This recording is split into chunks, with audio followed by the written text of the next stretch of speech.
Humanda na sa pinakamatinding laban ng dugo at tungkulin. Abangan sa nalalapit na pagtatapos ng Blood versus Duty ang mga revelasyon, matitinding sagupaan at emosyonal na mga tagpo na magpapayanig sa mga manonood. Marami ang nagulat sa biglaang anunsyo ng nalalapit na pagtatapos ng serye. Ito ay dahil kamakailan lamang ay inanunsyo ng programa ang ikalawang yugto. Kaya marami ang umasa na mas hahaba pa ang kwento at magpapatuloy ang serye sa mas mahabang panahon.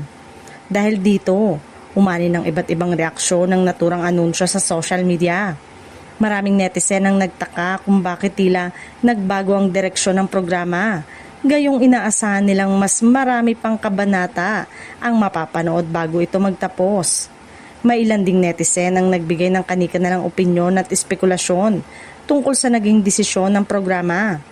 Isa sa mga usap-usapan ay kung may kinalaman ba rito ang performance ng serye sa ratings. Bagamat wala pang opisyal na pahayag ang production na nagpapatunay dito.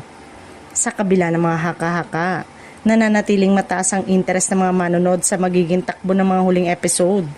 Marami ang umaasang masasagot ang lahat ng mahalagang tanong at mabibigyan ng makabuluhang pagtatapos ang kwento.